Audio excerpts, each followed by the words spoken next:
Morgan, the feature writer for the Marriage Initiative, and I am so delighted to introduce you to Francine Pirola. You'll notice as soon as she starts talking, she is not native to the US. Francine and her husband Byron began their ministry to marriage as newlyweds and now lead Catholic marriage support in Australia. Married since 1988 with 5 children, they created marriage enrichment seminar Smart Loving Marriage, which has been operating in Australia since 1990. They are also authors of the multimedia marriage preparation course, Smart Loving Engaged, used for Catholic marriage preparation in dioceses across several English-speaking countries in person and online. Their commitment to marriage has led the Pirolas to serve in Catholic lay leadership roles at the parish, diocese, and national levels for more than 3 decades. Francine creates content for the Parish and Marriage Resource Centre Australia and serves on the Senate of Australian Catholic University. Byron pursues an active full-time career in business, serving as managing partner of Sydney-based strategic consulting firm EY Port Jackson Partners, among other interests. They are former chairs of the Australian Catholic Marriage and Family Council and Advisory Council of the Australian Catholic Bishops' Conference. Francine is also a former member of the executive of the Catholic Society for Marriage Education. They are former past presidents of the Australian Council of Natural Family Planning and have represented the Australian Catholic bishops at meetings of the Pontifical Council of the Family. They're members of the executive of PMRC, for which Francine has been author and developer of programs and products. Byron also was a founding leader in the Antioch youth movement in Australia. Francine, thank you so much for being here. It's a joy to be with you, Amy, and it's so embarrassing when you do the long version of that bio, but thank you very much for that very warm introduction. Well, you have many titles and have done so much that I, and like I bet our marriage champions, are wondering if you ever sleep. We could have done with more sleep over the years, but it wasn't due to the ministry work we were doing. It was mostly due to our children, who were never great sleepers, and we were never very good sleep trainers. So we're revisiting all of that again with our grandchildren. We thought we had put that in our past, but now with our grandchildren, we're back into that zone with the sleepless sleepovers. Oh, I'm with you there. Our 2 boys were not good sleepers either, especially the older one. People would talk about their babies sleeping through the night, and I'm like, what is that? I mean, that never happened for us either. And we have no grandchildren yet, but I'm not ready for those. I'm not quite ready for that situation yet. I'm still shell shocked. Hearing those stories of other children sleeping was like being tortured. You're not allowed to drink, but they've got a running tap out of your reach. It was a bit like that, wasn't it? Yes, it was. And people all, oh, just put them down. And yeah, that does not work with all children. Definitely. Oh, well, I love that you and Byron grew up in the marriage ministry world. For those of us that don't know you all and don't know your story, could you kind of give us a little version of how that started for you? You were kind of like the little sister around the block. Yeah, sure. Look, we lived in the same suburb and went to the same parish. Byron's family, though, had been spent a number of years living overseas, as his father was a medical doctor, did research as well. And so they initially, when Byron was sort of 5 or 6, moved to London for 2 years and then moved to New York for 3 years following that. So they spent 5 years, his sort of elementary school years, outside of Australia. And then, but when they came back, they moved into our suburb at South Coogee. And we were just at school. He was 6 years older than me, so I didn't really know him or have much to do with him. His sisters were sort of more similar ages, but they went to a different school. But we did cross paths when they brought the Antioch youth movement to Australia, which took off like a rocket. It started in our parish, and I was a little bit too young to be part of it. I was just sort of 1 year below the sort of the minimum age, but my parents were recruited with Byron's parents to be the sort of the founding parent leaders, and my brother was recruited to be on that founding team. And Byron was one of the significant leaders, having experienced that weekend, a little bit like a Casillo experience, I suppose, but so a basic introduction to the faith, led by youth with lots of talks and music and share groups and things like that. So a fairly, I guess, classic kind of format, but just a formula that really resonated with the Australian culture. And it got picked up and spread throughout Australia in the space of about 6 years. It had spread to 20% of parishes, had an Antioch youth group meeting every week, sometimes twice a week for morning mass on a midweek mass, as well as the Sunday mass, and then a prayer meeting, and then their weekend experiences where they brought new people in. So that was the sort of the context of our romance that bloomed maybe 4 or 5 years after that movement started. And by that point, my parents were already working with engaged couples. Byron's parents continued to have wide interests in marriage and family life. And there had been a little bit of a joke going around in the family about Byron and Francine being betrothed. And it was a joke because I was so much younger. But then all of a sudden the romance began, and our parents didn't know which way to look. They didn't want to put pressure on us. So we had an unusual romance in the sense that there was a sense of loaded expectations around it, and parents wanting to give us full freedom. And so we discussed it before we formally started dating. We discussed it together about whether this was a move we wanted to make. And then we announced it to each of our parents that we decided to start dating. So it's a bit strange in that regard. The really short version is we're basically an arranged marriage, but certainly with plenty of freedom and a willing consent on both our parts.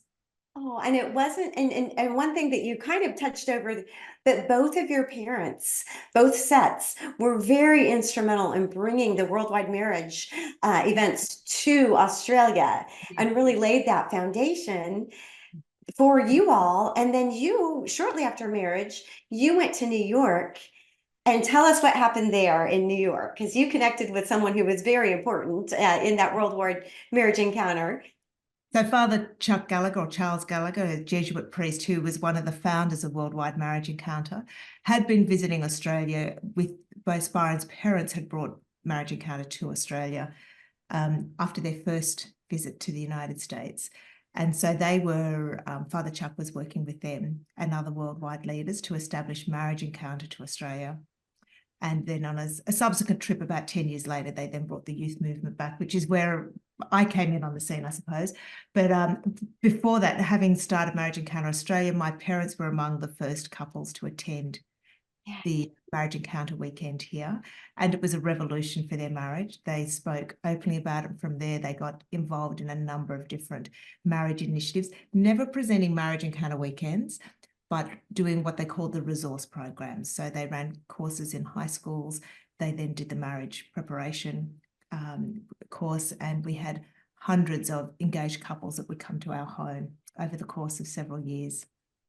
Oh, I just think that is so inspiring for our marriage champions to hear and to see this legacy that started. You said Byron's parents are in their 80s now, and to see that legacy of their commitment and service, and how that translated to the two of you, and the legacy that you're leaving.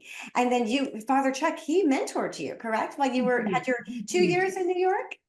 Yes, we just about a year and a half in New York, and we met up with him sort of every 2 weeks or so, and he connected us with other couples that he was working with. And it was at that time in 1989, 1990 that he was working on a new marriage enrichment weekend that really addressed sexuality.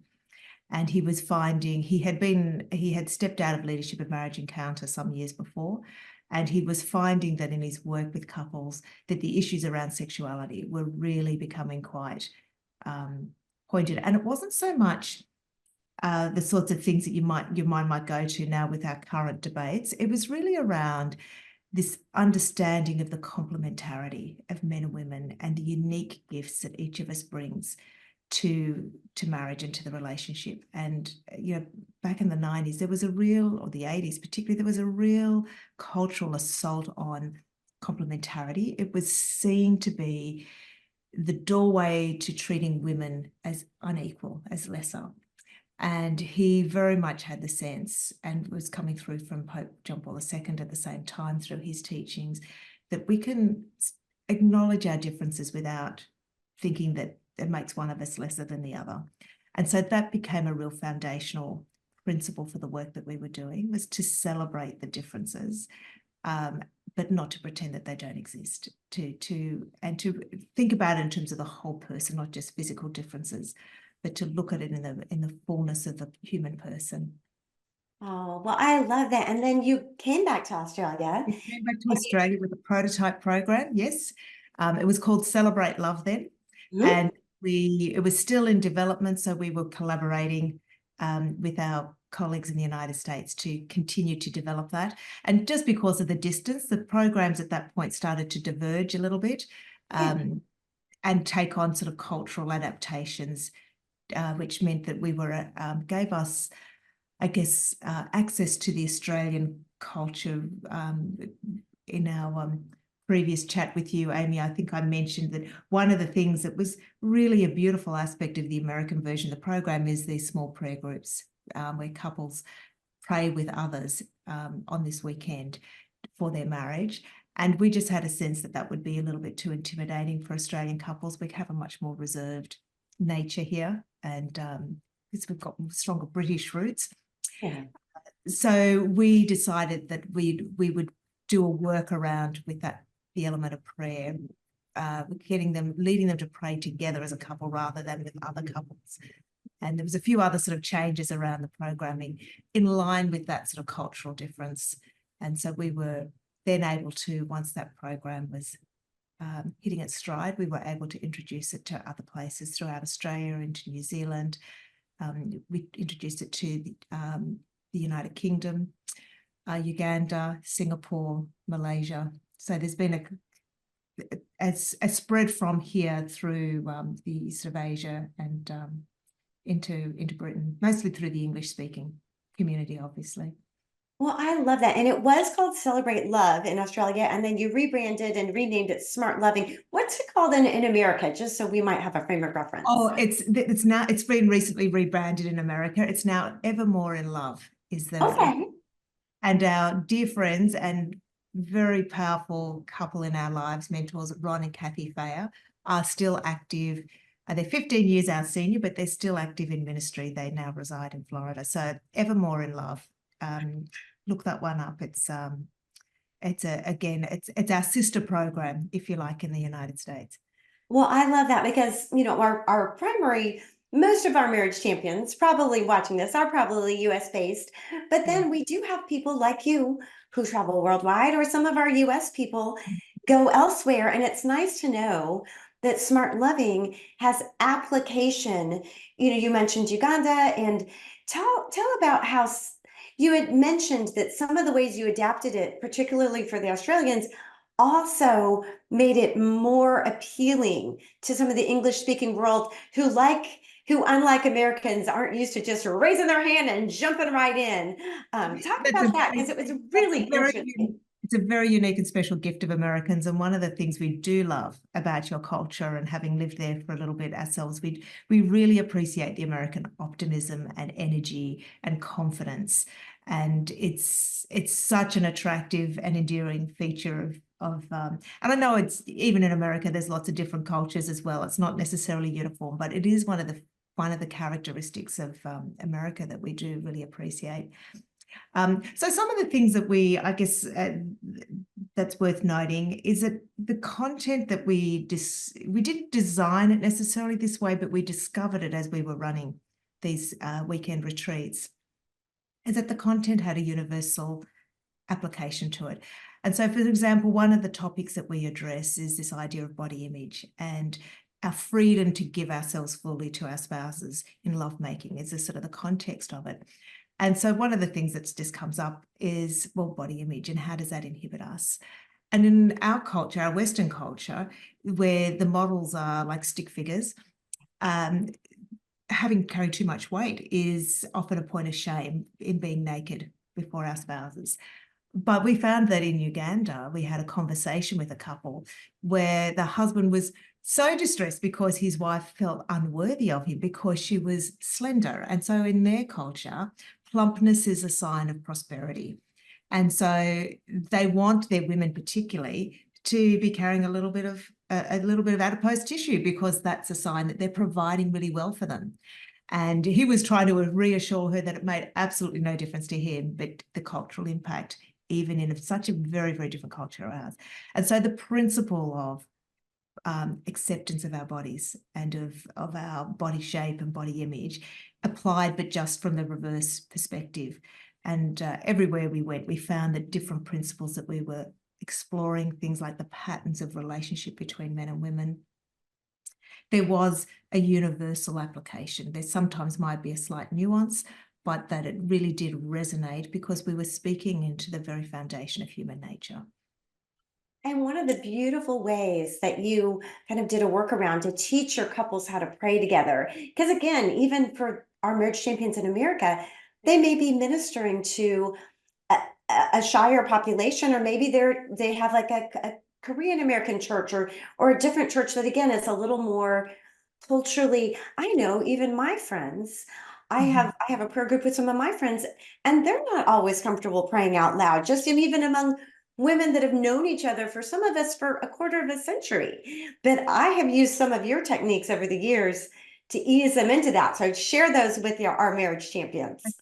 So what we did is we recognized that we had one of our goals was to encourage the shared spiritual life with the couple. And so, and because, a lot of, in America as well, increasingly Catholics and Christians are not necessarily marrying another Catholic or Christian. So we had people of diverse mixes of faith. Their spouse might not be native to them to be praying. So we started by just the team would pray for the couples, and we'd have them reflect quietly. And then we would maybe, later on in the afternoon, we'd give them a prayer for them to read, reflect quietly, and then read this prayer out with each other, just as couples. And then by the end of that weekend experience, we would be giving them a scaffolded, here's your intention, here's how we want you to think about it, and then just make up a prayer. Just use your own words to speak to the Lord about this particular issue. And so over the course of the weekend, we gradually led them to the place where they could pray together. And we saw that as not just a softer way that respected the privacy of the couple, but we saw that as actually equipping them with a resource and a tool that they could use afterwards. And so that was, I guess, perhaps another of the slight differences in the methodology between our American and our Australian versions of the program. We had the same, if you like, content or principles or ideas that were sort of absolutely united on that, but it was more the teaching methodology. And so we put a lot of emphasis on how do we equip this couple to continue to minister to each other after this experience, whereas the American version employed some very beautiful and powerful strategies, but it wasn't it was focused on maximizing their experience while they were there. So the team had a much more active role in providing that experience, whereas we were thinking, how do we train them to be able to do this for each other? Well, and your resources are all available online at the website through the PMRC. So as our marriage champions are considering their audience and considering how they might want to incorporate your resources, they can decide what would be helpful with the people that they're trying to reach. And so I just love that it's always an and more instead of an either or. Yes, yeah, that's a great way to put it. And one of the things that we've done in recent years, maybe the last 7 or 8 years before the pandemic, which was a real stroke of spiritual support and insight, I suppose, or grace, is that we moved into the online space. And that was partly driven by, we're a smaller market here in Australia, and we wanted to have a bigger reach. So by putting everything online and creating online adaptations of the programs that we were running in person just meant that it could go to places like Uganda and Malaysia and Kuching and parts of Europe. We're now looking at all the language translations, like all of that is feasible once you adopt, I guess, some of the technology and think about how can we utilize this and come to terms with. There's something really special about an in-person weekend retreat with couples. It's a very special, sacred methodology, but it's also very limited in terms of its reach. It's dependent on your team couples to be there. You've got to get diaries to align. There's expenses involved with the facilities and the hospitality. And so we just decided that in order to make this more accessible to people, that we needed to also make it available in this other format. And then, of course, the pandemic hit, and we had dioceses knocking on our door saying, we can't run our in-person courses. What can you do? So that was, we had very significant growth over that period. And we're very happy to be able to make the resources available. Well, and not only for the marriage enrichment, which is extremely important in keeping couples' marriages on the right track, but for marriage preparation, because that's essential in the for a Catholic marriage to be doing the preparation correctly and have it available. So let's talk about that, because you also created this Smart Loving Engaged. Yes. So again, that was working collaboratively with our colleagues in the United States. They were the first ones to actually adapt the marriage weekend for an engaged context. And the model at that stage was it was a fun model in that we were taking these couples, married couples who were coming to the weekend experience, being rejuvenated in their marriage, and they were so ready to go and work and do something in ministry. And so they just got fed straight into marriage preparation. And that enabled a model of one-to-one, couple-to-couple marriage preparation, which needs a lot of married couples to do that, right? And so it was a gold standard encounter for these engaged couples to then be able to sit into the lounge rooms of these married couples and work through this program together and be individually mentored by a married couple. So that's the model that our colleagues in the United States, Ron and Kathy, were building, and then we joined them in that initiative here and started running pilots here in Australia. And again, just found that we need to make some adaptations for our setting here and for consistency with what we were doing in the marriage. So again, we developed, using their program as a basis, we adapted and developed one for the Smart Loving Suite. And then from there, once we put it online, it felt like, oh, we're surrendering on these beautiful couple-to-couple. So we have the option now for engaged couples to have a mentor couple accompany them, or a sponsor couple. There's no additional cost. The materials are all available for free for those sponsor couples. But being online, that sponsor couple is often encountering the material for the first time themselves. Oh, wow. So that's a little bit of a new thing. So it's almost like, well, here's this married couple whom we admire in our community, and they've agreed to support us in our marriage preparation by jointly doing this course together, and then we're getting together to talk about it. And the engaged couple is watching this married couple be transformed by the material. So they're getting, in some ways, a witness of, hey, you know what, you still need to work on your marriage even after you don't just get a certificate and have the wedding and then you're done and done. That there is this ongoing and continuous formation that is part of it. So they're seeing that and witnessing that in the couple that's accompanying them. And then part of the curriculum in that too, you help use modern language, easy to understand language. You introduce the theology of the body a little bit there and kind of base that on there too, correct? That's right. That's right. So those who are not familiar with it, the theology of the body is the title given to a body of work that Pope John Paul II published. He had it actually prepared and written just before he was elected Pope.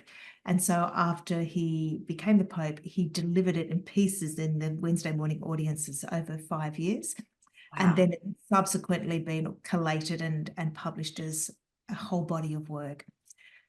It's a really exciting development in theology. He comes from a philosophical background, Pope John Paul II, Saint Pope John Paul II, a deep regard for the dignity of the human person, very biblically based. So it's got a lot of appeal for Protestant groups with this strong biblical foundation. And I describe it as it's like an umbrella theology, in that it sits and has impact on all the other types of theology. So if you look at ecclesiology, the theology of what it means to be a church community through the lens of the theology of the body, you start to appreciate that actually it's like a family, and that Christ is the bridegroom and where the community of people is the bride. And so you've got this nuptial kind of metaphor that is the interpretation of what does it mean to be a church. If you look at eschatology, which is the theology around what happens after death, and so on. Well, if we look at the theology of the body lens, looks at that and says, oh, we're going to a heavenly wedding. That's what the scriptures reveal to us. And so part of our eternal life with the Lord is to be his bride, and to enter into union and communion, and to be divinized at the body, is one of the terms Pope John Paul II introduced, through that union with the Lord. And so you start to see all these other brands of theology that take on this nuptial or this spousal character that is present throughout the scriptures. It's present in, and if you read the Catechism of the Catholic Church, which is a technical read, but you'll see evidence of that because that was updated and published under Pope John Paul II, working with Cardinal Ratzinger, who became Pope Benedict. You see the elements of the theology of the body all the way through it. So it's this beautiful, holistic understanding of the human person as the beloved spouse of Jesus Christ. And how do we live in a way that gives honor to that? And so that kind of foundational principle was sort of sitting in the background. It leads you to places like an understanding of sexual love and sexual intercourse as, oh, this is a prayer.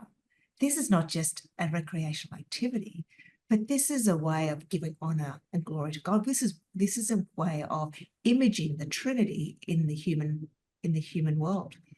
And so you start to see the theological understanding of sexual love, of intercourse. And that's a complete revelation for people, and particularly for engaged couples who are often already sexually active. They don't understand, why is the church sort of so negative about sex? Church is not negative at all. The church is absolutely in awe of sexual love because it is so fundamental to revealing the nature of God. And so, and even in terms of Holy Communion, for example, so if you looked at the lens of sacramental theology, it's all about a wedding. It's enough. So the baptism is like the betrothal, and we dress the child in white, which has bridal imagery. And then when we come to Holy Communion, that's the one flesh union. It's the same as when husband and wife give their bodies in the one flesh to become one flesh in lovemaking. Christ gives his flesh to us, and we become one flesh with him in communion. So we dress little boys and girls up in veils like they're at a wedding, because they are at a wedding. They're at their wedding with the Lord, if that makes sense. So you start to see all these connections come through. And so it was that sort of theology that really gave us, I guess, an energy to pursue what we were doing. Now, some of our experiences, we don't go deeply into the theology. We let it inform what we're doing. We focus mostly on the human formation elements, because we know that if we can help couples fall more deeply in love with each other, that in itself is an encounter with the great lover, the source of all love himself, and that opens the door for them to have sort of a receptivity to more of that theological understanding, and that more deeply into relationship with the Lord. So that's a kind of, I don't know, that was a very long answer to and I don't know if I got to your question in the end, but. No, but it was beautiful. And it just shows how beautifully everything fits together, and how you make it all, especially, if we have, like you said, we have a variety of different denominations, Catholics, non-Catholics, but it helps see the beauty and the reason behind some of these things. And I love how you boiled it up at the end to say, if we can help couples love each other better, they'll love God better, love Jesus, love each other, love their children. And that's really it in a nutshell, is having those families that are going to continue to take the legacy. That's what you and Byron have devoted your life, and your parents as well too. Is that not right? Yeah, I guess so. I mean, we've had periods of just feeling so demoralized and deflated when things weren't going so well. And it'd sort of be approaching the end of the year and I'd be begging God, give me something else to do. And he always sent me back to it particularly. Byron's had a few other interests and things that he's done. And of course, he's sustained our family financially. So he's always worked full time, whereas I've always been in the volunteer capacity. But we do in some ways feel like this is very much where the Lord has commissioned us to work. It's very rewarding on the one-on-one when you see that person or that marriage come back together sometimes. I mean, there's been many occasions where marriages have been saved. That's a beautiful, incredibly privileged experience. But by and large, I mean, there is a sense of, oh, this is so good. Why can't we get this further and get more reach? And so there's a frustration sometimes with that. But we do liken it to, there was a beautiful talk I heard from, it was a woman preaching in, I think it was a Pentecostal conference, and she talked about the invisible woman. If you Google invisible woman, Christian conference or something, to find it. And she just talked about how she's the invisible woman. She does all this work in the home and she asks the kids to turn the TV down and nobody even, it's like she's not even heard. She's just the invisible woman. She's doing all this work. And she just likened it, compared it to the cathedrals, the great cathedrals of Europe, where even up in the rafters where nobody can see, there was this attention to detail. And they were the invisible stonemasons and the invisible workers that did this incredible gesture of glory for God that nobody even appreciated in terms of the quality of their work. And she just put it in the context of the Lord sees our work, even if nobody else does, even if it's not successful, even if it's by the world standards, the Lord sees it. And so I guess we lean heavily on that, is that if Lord sends us to this vineyard and it doesn't feel like we're bringing in the massive harvest that we expected, maybe that's our accounting that's off, not the Lord's accounting, and to rely on his, just to rely that our role for him and his mission might be to lay foundations for another generation to pick up and reap all the benefits and the fruits. So that's sort of where we are at the moment anyway. Well, you're selling yourself short because you have done so much, you and Byron together, and we are so grateful. But I know you have helped all of us remember that we are not invisible and that even the smallest efforts count for the Lord. So Francine, thank you so much for being here. Oh, it's been a joy to connect with you, Amy, and to have this time and our time earlier. The Marriage Initiative is just such a wonderful initiative. I've been browsing your website and it's really, we're very grateful to people like you to amplify and connect and allow and foster that sort of collaboration between us, because we're all in the vineyard and we don't need to compete with each other. We just need to amplify each other's efforts. So, and link arms and move forward together. So thank you. And Marriage Champions, if you'd like more information about the Pirolas or the Marriage Resource Center in Australia, you can always find us at marriageinitiative.org.